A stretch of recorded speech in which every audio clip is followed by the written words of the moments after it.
வணக்கம். நான் உங்கள் திண்டுக்கல் ரமேஷ். டேலக்ஸ் மாரியம்மன் கோவில் ஆடிக்கூழ் திருவிழா முளைப்பாரி வளர்ப்பு டெக்சாஸ் மாகாணம் அமெரிக்கா. இங்கே இருந்து முளைப்பாரி வளர்க்குறது எப்படின்னு சொல்லி இந்த திண்டுக்கல் ரமேஷ்ட்டு நீங்கள் கேட்டிருக்கீங்க. மிக பெரிய சந்தோஷம். ஏன்னா இந்த கலையை நான் மதுரையில் மட்டும்தான் வளர்த்துக்கிட்டு இருந்தேன். அதுக்கப்புறம் தமிழ்நாடு முழுக்க இப்போ என்னால் முடிஞ்ச அளவுக்கு வளர்த்துட்டு இருந்தேன்.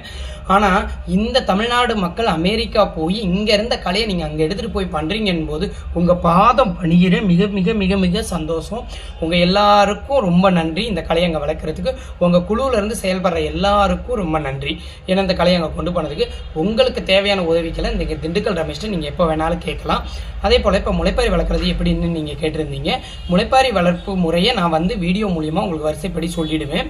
இதுக்கு தேவையான பொருட்களையும் நான் வரிசையாக சொல்லிவிடுவேன். அதில் இருக்க மாதிரியே நீங்கள் பின்பற்றுங்க. முளைப்பாரி ரொம்ப அருமையாக வரும். இந்த டெக்சாஸ் மாகாணத்தில் உள்ள எல்லாரும் முளைப்பாரி போட்டு இந்த அம்மன்கிட்ட போய் உங்களோட அருளையும் அருள் பிரசாதமும் பெறுங்க. நன்றி. இப்போ முளைப்பாரி போடுறதுக்கு தேவையான பொருட்களை பார்த்துடலாம். மூங்கில் கூடை எடுத்துக்கணும். மூங்கில் கூடை இல்லாத பட்சத்துக்கு நீங்கள் பிளாஸ்டிக் கூடையை பயன்படுத்தலாம். அடுத்து வைக்கோல் தேவைப்படும். வைக்கோலுக்கு அப்புறம் ஆட்டுச்சாணத்தை நல்லா இடித்து பவுடர் ஆக்கிடணும். அதுக்கப்புறம் போர் மொச்சையை பயன்படுத்தணும். அதுக்கடுத்து கம்பு வேணும் கண்டிப்பாக. ஏன்னா இருபயிர் முறை கம்பு கண்டிப்பாக இருக்கணும். இப்போ முளைப்பாரி எப்படி போடுறதுன்னு பார்த்துடலாம். மூங்கில் கூடையை எடுத்துக்கிட்டிங்கன்னா மூங்கில் கூடைக்குள்ளே வைக்கோலை நல்லா நனைச்சி அதை நல்லா ரவுண்ட் பண்ணிங்கன்னா நல்லா ரவுண்டாக வந்துடும். அந்த ரவுண்டாக வந்ததுக்கப்புறம் அது மேலே நீங்கள் இடித்து சாணியாக்கின பவுடரை எடுத்து நல்லா பரப்பி விடலாம். திக்னஸ் 1/2 இன்ச் அளவு தான் இருக்கணும். அதுக்கு மேலே சாணி வச்சிடக்கூடாது. சரிங்களா? அதுக்கப்புறம் நீங்கள் மொச்சையை ஊற வச்சு நல்லா ஊறி குண்டு குண்டாக வந்துடும். அந்த மொச்சைகளை மட்டுமே அள்ளி நடுவில் வைக்கணும். ஊறாத மொச்சைகளை வைக்கக்கூடாது. அதை வச்சு நல்லா பரப்பி விடணும் மறுபடியும் மேலே. அப்போ கூடைக்கும் அந்த மொச்சைக்கும் ஒரு இன்ச் அளவு கேப் இருக்க மாதிரி கேப் விட்டுருங்க. அதை நான் ஃபோட்டோவில் உங்களுக்கு காமிச்சிருப்பேன். ஏன் அந்த 1 இன்ச்சு கேப்னா கம்பை சைட்லேயும் போடுறதுக்கு. கம்பு ஊற வைக்க தேவையில்லை. நீங்கள் நார்மலாக கம்பு பயன்படுத்தலாம். கம்பையும் நீங்கள் அப்ளை பண்ணதுக்கப்புறம் அந்த கூடை மேலே லேசாக சாணி போட்டுட்டு அதுக்கப்புறம் நல்லா தண்ணி தெளிச்சுட்டு அந்த முளைப்பாரியை எடுத்துகிட்டு போய் இருட்டு அறையில் வைக்கணும். காற்று மட்டும் போகணும். ரூம் டெம்பரேச்சர் முக்கியம். அதிக சூடாகவும் இருக்கக்கூடாது, அதிக குளிர்ச்சியாகவும் இருக்கக்கூடாது. அதுக்கேற்ற மாதிரி பார்த்துக்கோங்க. தினசரி முளைப்பாரி போட்டதுக்கப்புறம் நீங்கள் 1ஆவது நாள்லேருந்து 2ஆவது நாள் வரைக்கும் கம்பல்சரி 2 மணி நேரத்துக்கு ஒரு தடவை தண்ணி தெளிச்சிடணும். அதுக்கப்புறம் 3ஆவது நாள் கணக்கு வரும்போது நீங்கள் 3 ஹவர்ஸ்க்கு ஒரு தடவை தண்ணி தெளித்தா போதும். 4ஆவது நாள் வரும்போது 4 மணி நேரத்துக்கு ஒரு தடவை தண்ணி தெளித்தா போதும். 5ஆவது நாள் வரும்போது 5 மணி நேரத்துக்கு ஒரு தடவை தண்ணி தெளித்தா போதும். 6ஆவது நாள் வரும்போது காலையில் ஒரு தடவை, மதியானம் ஒரு தடவை, சாயந்தரம் ஒரு தடவை, நைட்டு 10 மணி தூங்க போகிறப்போ ஒரு தடவை.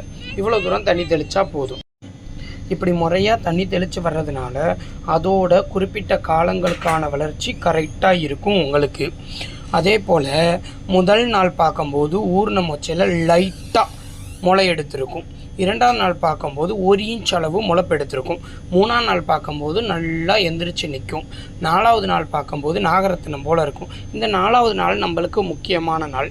4ஆவது நாள் தண்ணி தெளித்து விட்டு ஒரு 10 நிமிஷம் விட்டிங்கன்னா அந்த பயிர் மேலே அந்த உரைகள் எடுக்கிற சூழ்நிலைக்கு வந்திருக்கும். அப்போ நீங்கள் அந்த தண்ணி தெளித்ததுக்கு அதுக்கும் அதை ஒரு பிதுக்குனா போதும், அந்த உரை தானாக வெளியே வந்துடும். அதை எடுத்து நீங்கள் வெளியே வச்சிடணும். அதுக்கப்புறம் நீங்கள் நார்மலாக எப்பயும் போல் நான் சொன்ன மாதிரி தண்ணியை தெளித்து 5ஆவது நாள், 6ஆவது நாள், 7ஆவது நாள் முடித்ததுக்கப்புறம் சுவாமியை கும்பிட்டுட்டு முளைப்பாரி நல்லா அழகாக வளர்ந்துடும். அதை தூக்கிக்கு சுவாமி முன்னாடி வச்சு இப்போ முளைப்பாரி அலங்காரத்துக்கு பயன்படுத்த வேண்டிய பொருட்களை பார்த்துக்கலாம். காதோல கருகமணி, ரிப்பன், காகிதப்பூ, முனமுறியா மஞ்சள், எலும்புச்சாம்பலம், மஞ்சள் நூல், வெள்ளை நூல் இது கம்பல்சரி பயன்படுத்தியிருக்கணும். முளைப்பாரியை சுற்றி முதல்ல ரோஸ் கலர் ரிப்பன் கட்டணும். அதுக்கப்புறம் முனமுறியா மஞ்சள் கிழங்கு எடுத்து அது கூட வெத்தலை பாக்கு வச்சு கட்டணும். அதுக்கப்புறம் காதோல கருகுமணி அதோட கோர்த்து நீங்கள் கட்டணும். அதுக்கடுத்து எலுமிச்சாம்பழத்தை உள்ளே போட்டுட்டு மேலே காகிதப்பூ கிடைக்காத பட்சத்துக்கு நீங்கள் நேச்சுரல் பூக்களை பயன்படுத்தலாம். அதுக்களையும் வைக்கலாம். வச்சதுக்கப்புறம் சுவாமி முன்னாடி எடுத்து வச்சு சுவாமிக்கு பொங்க படையல் வச்சு அது கூட சேர்த்து உங்களால் முடிஞ்ச ஸ்வீட் காரம் கூட வைக்கலாம். உங்கள் வீட்டு குழந்தையாக நினச்சி பாவிச்சு அவளுக்கு வைக்க வேண்டியதெல்லாம் வச்சு அவளுக்கு படைச்சு பூஜை பண்ணி குடும்பத்தோடு சேர்ந்து இங்கேருந்து நீங்கள் எடுத்துகிட்டு போய் டேலக்ஸ் மாரியம்மன் கோயிலில் வைக்கும்போது சுவாமியோட திருவருள் உங்களுக்கு முழுமையாக கிடைக்கும்.